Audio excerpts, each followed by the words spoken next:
My mother-in-law always directs such nastiness towards me. Tonight's pot roast is off limits to you. Here, have this instead. But this is leftover soup and salad from 2 days ago. It might have gone bad. You can handle it, right? Don't be wasteful. Eat up. I don't want to waste good meat on you. You can eat this. What was that? Leftovers are perfect for you. Stop complaining and eat up. My mother-in-law always directs such nastiness towards me. She's so obnoxious. It just gets under my skin.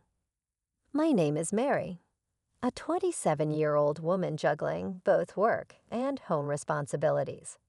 I got married only a year ago, so I don't have any kids yet. Right now, we're living with my husband's family in their house. I never wanted to live with my in-laws, but since my husband is the eldest son, we didn't have much choice. I thought it was ridiculous to live with my in-laws in this day and age, but both my husband and my mother-in-law hold on to old-fashioned values. Moreover, my father-in-law is no longer with us, and my husband expressed his concern for his mother. I have no idea what he's worried about. She's still so full of life. My brother-in-law is single and working overseas, so I guess that's just how it has to be. But I still hate it. Now even my husband has started being mean to me, following in his mother's footsteps. He never said anything mean before we got married, but his attitude changed drastically. I feel deceived. He's always acting superior, and he always yells at me. It gives me a headache. Hey you, why is my shirt so wrinkled? Is it wrinkled? Yeah. I'll be embarrassed at work like this. Can't you even iron properly? Why can't you do something so simple? No, I did iron it. Your properly is not proper at all. Realize that. What a useless wife you are. That's so mean. You don't have to say it like that. Are you talking back to me? Your face is as wrinkled as this shirt, and you're annoying. Seriously, you look older than you are. It's a turnoff. Oh, really? Before we got married, he used to call me adorable. He treated me like a princess, but now he insults my parents and laughs about it. I don't understand why he would say such a thing. I'm not vengeful or anything, but it crossed my mind that he's actually balding for his age.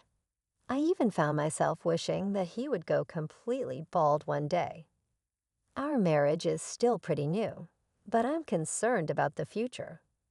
Sometimes the word divorce even flashes through my mind. I was exhausted every day. Once I finished the housework after getting home from work, I felt like I was about to collapse. But my mother-in-law never helped with the chores. She seems to spend her whole day blankly watching TV. There were crumbs from snacks on the floor in front of the TV, a lot of them. I had to clean them up and wish she would at least use a plate. Then after dinner one day, my mother-in-law started to speak. Hey, let's all go to a spa resort when the new year comes. Oh, let's go to a spa. That sounds great, I replied. All right, I'll make the reservation. I'll get on it first thing tomorrow. Thanks, Mom, my husband said, beaming with joy. My husband and mother-in-law seemed very happy. I didn't really want to go with these people, but I was interested in the spa resort itself. I love visiting spa resorts, and this one was famous enough to be featured on TV recently. I thought it could be a great memory if I could ignore these annoying people. So inside, I was actually excited. After this, my mother-in-law said she had something to discuss. I wondered what it was and headed to the living room. You know we only have a small car, right? So I was hoping we could borrow your family's minivan. After all, we can load lots of luggage in it. All right, I guess. My father has both a minivan and a small car. He usually commutes in the small car and uses the minivan for shopping trips or camping, which is his hobby. When I called my father, he readily agreed to lend it to us. With that, we welcomed the end-of-year vacation. I had to clean the house, so it was, again, incredibly busy. However, thinking that a spa resort was waiting for me after getting through this hectic period helped me push through. As expected, my mother-in-law wouldn't move from the sofa. She lay there all the time, looking like a statue. The morning of New Year's Day arrived. I woke up thinking about the long-awaited spa resort, but was surprised when I looked at the alarm clock. What? It's already 8:30? But David isn't here. Why? My husband, who should have been sleeping next to me, wasn't there either. I thought he might be in the bathroom, but he wasn't. Where is everyone? I peeked into my mother-in-law's bedroom, but she wasn't there either. I began to wonder if they left without me. In a panic, I checked my smartphone. I always charge my phone in the living room before going to bed. There was a text notification on my smartphone. It was from my mother-in-law. "We're going to have fun. We never booked a place for you. You can spend a lonely New Year. It's okay if the bride doesn't come." So my mother-in-law never intended to take me with them from the start. She planned to enjoy it with my husband. I was really sad. At the same time, I was also very angry. It's terrible to deliberately stop my alarm clock to make me oversleep. I suspect the reason she made me drink a lot of alcohol the night before was to make me pass out. I regretted drinking that much, although it's a relief that she didn't drug me. I was irritated about her pushing drinks on me. Well, there's nothing I can do, even if I get angry. So I decided I had to enjoy myself alone at home. I really wanted to go to my parents, but they're also away on a trip by plane, so it's pointless to go back. I ordered a pizza for delivery that day and spent a lonely day. When my mother-in-law and husband returned from their trip, they had broad smiles on their faces. It was so fun. It was the best.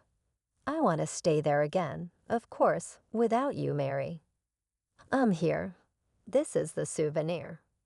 The souvenir? What is this? It's a stone I found lying around. It suits you perfectly. Oh, is that so? I couldn't help but think that my mother-in-law was extremely spiteful. Frustrated, I went to return the minivan to my parents' house. I thought they would be home by now. When I arrived at my parents' house, my father came to greet me. "Did you enjoy the spa resort? That famous spa should have been quite satisfying." "I didn't go because I'm the bride." "Why?" "I was told by my mother-in-law that it's fine if the bride doesn't come." I was left behind when I woke up in the morning, and no one was there. What? After that, my father started to do something. He had me sit in the passenger seat of the minivan and started driving. The car was headed back to my in-laws' house. When I glanced at my father's face as he drove, he seemed angry. Well, any father would get angry if their daughter was treated that way. But I was taken aback because I had never seen such a look on my usually calm father's face. Then my father stormed into my in-laws' house with something in his hand. My mother-in-law came out. "Oh, hello, and Happy New Year. Sorry for borrowing your minivan." "Happy New Year. Speaking of which, you left our daughter behind, didn't you?" "Oh, Mary said she had a fever and couldn't go, so we had to leave her behind reluctantly. I even offered to take care of her." My mother-in-law was lying through her teeth with a smirk on her face. She definitely never said anything like that, and I wasn't even sick with a cold. I wondered how she could tell such an obvious lie. I thought something must be wrong with her brain. "Oh, really? But our daughter said she was left behind. She told us she received a message on text saying it's fine if the bride doesn't come." "Did I say that? I don't remember." "You did. Look at this text." I showed her the text messages. However, she still insisted she was innocent. I was surprised at how thick-skinned she was to still deny it, even when cornered. In a sense, it was admirable. You're still saying that, huh? You're truly a sad person. Oh, by the way, can I charge you for the cleaning of the car interior? What? Why? Because you dirtied it with a married man. What a filthy and disgusting scene. What are you talking about? My father had something in his hand, a dash cam. This one has dual cameras, so it can record not only the outside, but also the inside of the car. The advantage of being able to record the inside of the car is that it can provide evidence that you were driving safely. My mother-in-law doesn't know much about car supplies or cars in general, so there's a chance she didn't realize this was a dual camera. But what was she doing with a married man in the first place? I regretted watching the footage that my father played back. After all, there were images of my mother-in-law in an indecent posture with an unknown man. Even though my father-in-law is no longer in this world, it's insane to do such a thing with a married man. And what was she doing in her family car? This was on the exact day you borrowed the car. How disgusting. Wait. This doesn't mean we were doing anything dirty. It's not something perverted. My mother-in-law was in a panic, fumbling and stammering on the spot, tears welling up in her eyes. She was on the brink of crying. I found myself curious and somewhat amused about when she would finally break down. Maybe I'm being cruel, but after all the time she tormented me, she deserves this much. I couldn't be sympathetic or kind to someone like her. Then she began making pathetic excuses. Her reasoning was all over the place. It was clear she was flustered, yet she was desperate to defend herself. Suddenly, my father pulled another item from his pocket. It was a photograph. The picture showed my mother-in-law and the man from the video engaged in an inappropriate act in broad daylight. It was unthinkable. The background of the picture suggested it took place somewhere secluded, but the audacity to do this in the daytime was still shocking. You wouldn't have seen these if you hadn't been mean to my dear Mary. Why do you have that picture? Because I'm a detective. Remember, Doe the detective. You recall now. Look, I've been telling you this all along, haven't I? My father is a detective, which explains why he had such a photograph. Coincidentally, the wife of the married man in the picture had hired him for an infidelity investigation. It turns out the wife of this man hired me to investigate her husband's affair. I was surprised to discover you were the other woman. I was going to inform her next week, but I didn't expect to show you this so soon. Ha! No, I'm innocent. I was just forced into an unpleasant situation. I am not at fault. Please don't tell his wife. Oh, it was against your will, was it? You seem to be enjoying yourself. We also have video footage of you whispering sweet words to the man. Do you want to see it? HF, I'm sorry. My mother-in-law collapsed to her knees and burst into tears. I watched her in a pitiful state with a cold glare. Sensing the unusual situation, my husband arrived. I have run out of patience with him, too. I proposed the divorce. I've had enough. I want to end this. Let's get divorced. What? I'll go crazy if I stay in this horrible family any longer, so I'm leaving. Hold on. What will happen to our living expenses if you leave? Huh. I was taken aback as my husband dropped a bombshell. I was fired a while ago. Apparently, he had been fired at the end of the year. I was shocked, as he hadn't told me this. Despite knowing his job was terminated, he still decided to go on a spa resort trip. He was a complete fool. I felt I had no choice but to divorce him. I took off my wedding ring and left it there. My husband desperately tried to stop me.